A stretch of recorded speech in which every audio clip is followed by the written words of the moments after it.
Last but not least, how to do all this carbon decarbonization in your home. All right, Adam, take it away. A little bit of background just on me and how Quit Carbon came to be. My name is Adam Klaus. I live in San Francisco. I have always worked in progressive politics and advocacy.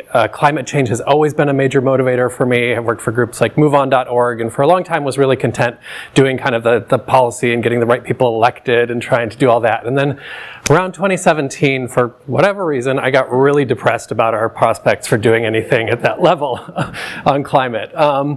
And I've always been a tinkerer around my home. I like building things and doing things, and started learning about electrification. And it just really set off a light bulb that, like, here was a solution to the climate crisis that many of us could start doing now, that would have real impacts. Every device that we electrify, every appliance in a home stops emitting carbon for the lifetime of the appliance in the home.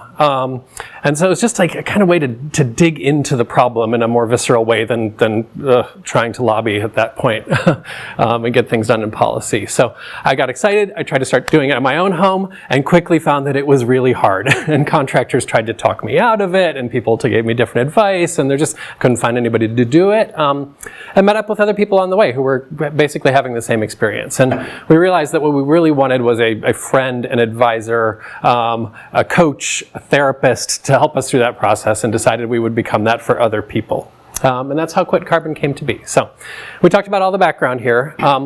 What we do is we help people make a plan. We think the first step is planning. Homes are big, complex beasts. We often don't know how they work. Like, it's a lot more than most homeowners can manage. So what we do at Quit Carbon is we look at your energy usage, we look at some photos, we interview you, and we come up with a whole home electrification plan. It's important to have that roadmap.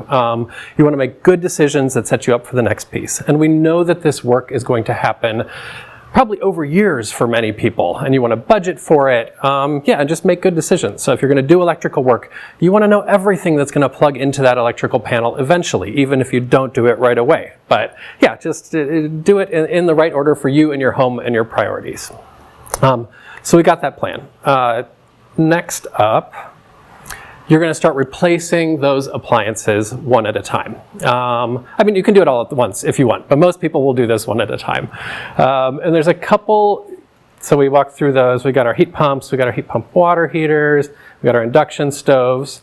So number one, we want to get ahead of emergencies. Not all of this work has to happen tomorrow, but we want to do it as fast as we can. Right now, about 90% of home appliance replacements happen when the appliance fails. Often on a weekend, often on a holiday, you're out of hot water, and then you're just not going to make good decisions about electrifying it because it takes a little extra work if you have to run that circuit to do the electric one. So we want to do it before it's too late. So we're going to plan, we're going to start replacing things before they fail. And then early retirement is totally fine. So appliances burn a lot of gas. Actually, I wanted to try this out. Can you all visualize how much gas you use in your home?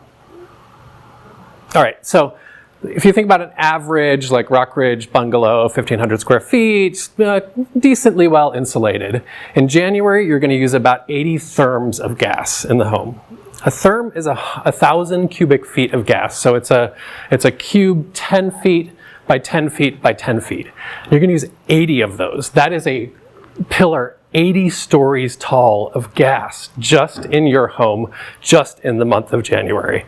And everybody in the neighborhood and everybody in the city is doing that. You think of what we have to dig up and cart around the world and then set on fire, like, it's just a massive amount of fossil fuels. So that water heater is burning a lot of gas. It is fine to retire it. There is a little bit extra energy that goes into building a new one, an electric one, but you're quickly, by stopping burning the gas, going to be net positive for the climate. Just re-emphasizing that point. It's always better to promptly replace them rather than use up the full life of the appliance. Next up, you're going to find a contractor. So electrification generally is not a DIY project unless you're super skilled. So you're going to need to find somebody.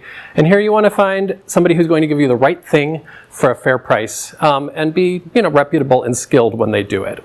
This is another thing that Quit Carbon does. We have a network of contractors who we have screened, who are electrification friendly. We've seen them do other projects. We're going to refer you out to them. We're going to review that bid. We've got a huge database of jobs that have been done. I mean, one of the things as a homeowner that's always hard is like, what should I be spending? What is the fair rate? It's the Bay Area. Everything seems really expensive.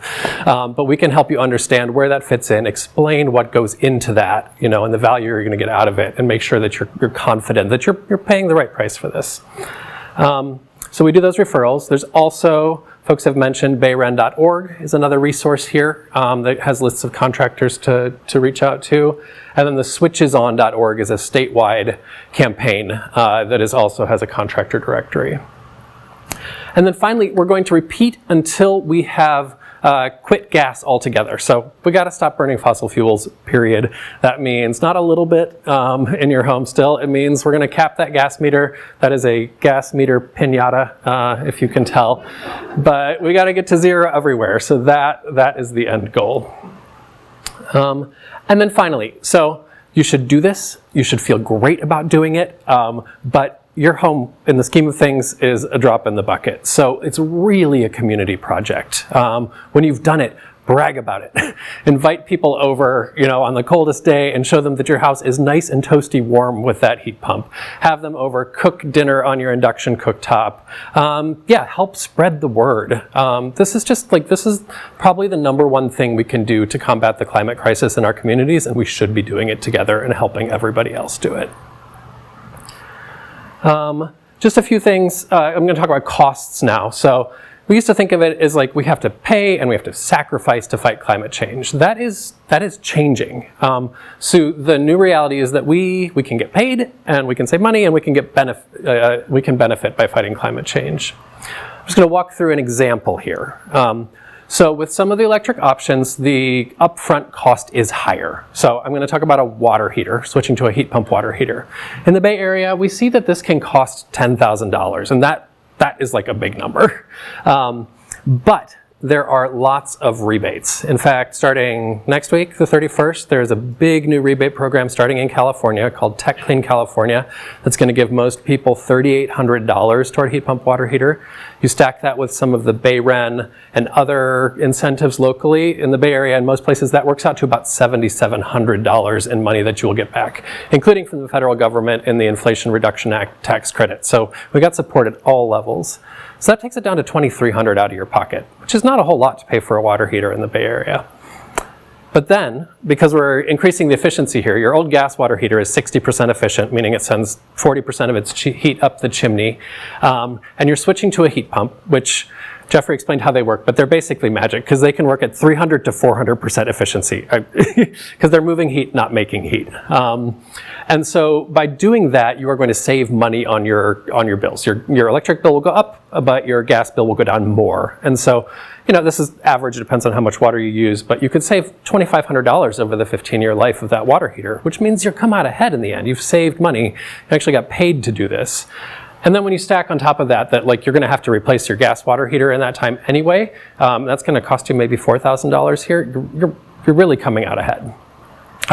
And then finally, I want to emphasize that there's the value side of this too. So we're not just trading appliances, but we're getting things out of it. So we're getting better, safer, healthier homes and communities and a planet. With things like heat pumps for heating, they actually deliver more even, consistent heat. They just make for more comfortable and healthy homes. Yeah. The water heaters that are coming out, are they tankless or tank type? You got to have a tank.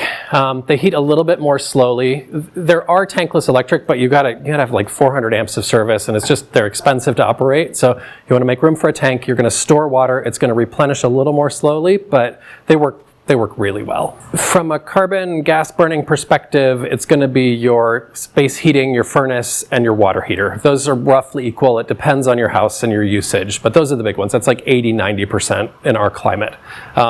Stove is less, but there you've got the real indoor health, air quality things, and drying clothes, not a whole lot. But yeah, again, we have to do all of them. On a water heater, I think the math works out really well, especially if you're going from one of those inefficient tanks to the heat pump water heater. That's without solar, with utility rates. We expect gas to rise about twice as fast as electric rates, so those savings compound down the road. That's based on predictions from the CPUC. Otherwise, it depends on the efficiency. I think space heating is about break even in our climate, maybe a little bit better. And then if you can do solar, you're producing much cheaper electricity that you can use right at home.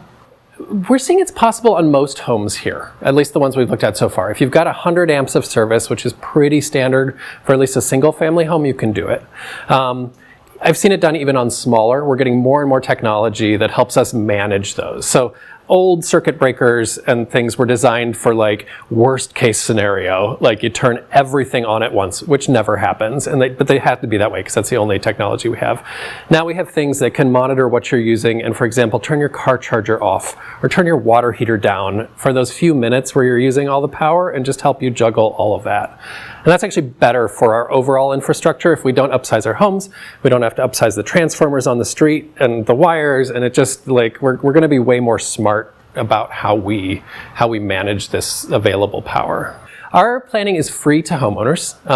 We are a business. We make money from the contractors who are happy to, we try to educate folks up front and send them people who are more ready to go, more oriented on price, like they don't have to explain it and sell it. So our contractor partners pay us a little bit of a referral fee.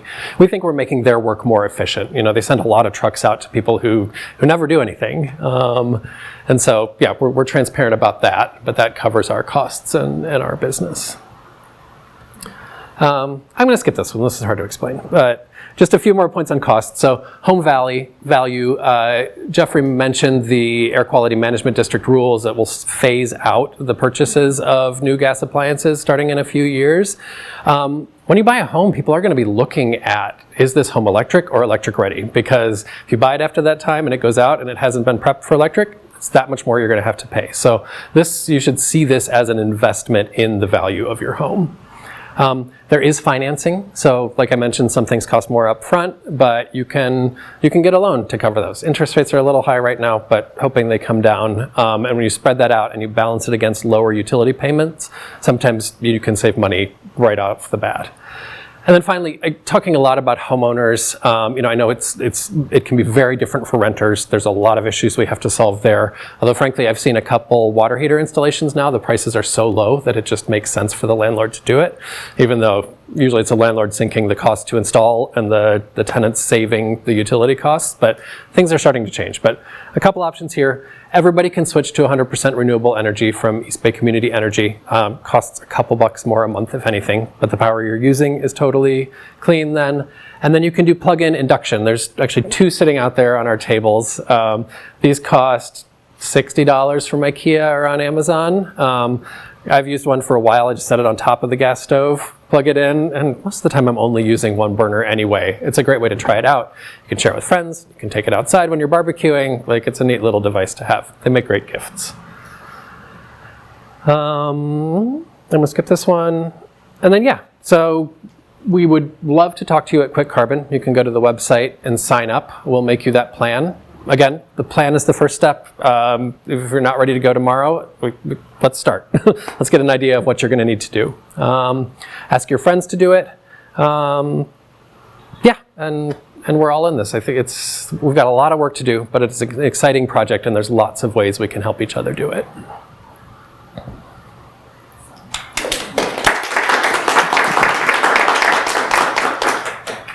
Yeah, Geneva. So you were talking about the plan. Does Quick Carbon do kind of just planning for appliance replacement, or is it also planning for like installing solar or battery, like that kind of? We'll recommend solar. At one point on solar, so I actually had a slide that I didn't go through on that. More rooftop solar is great. It has recently changed a bunch in California in that, if you install it, you're going to be producing lots more power in the summer that you can use. The amount that PG&E pays for that has way dropped. So the payback on solar is slower. The more we electrify, the more options we have to use that energy at home without sending it back. So we think that it makes sense from a climate perspective, also because our grid energy is very clean here, to stop burning the gas. see what happens with that solar market, and then when you're using a bunch of electricity at home, then put the panels on, and we'll have more and more kind of technology that lets us consume that at home without having to sell it back to PG&E for less than it's worth. Cars and stuff. Exactly. Your car is a huge battery. Yeah. Do you offer the service for multifamily buildings? We have done some small multifamily, but there's other groups working on this too. Block Power does larger multifamily buildings. I know they have a presence in the East Bay. But yeah, we can look, and if it's too big for us, we'll happily refer you to someone else. All right.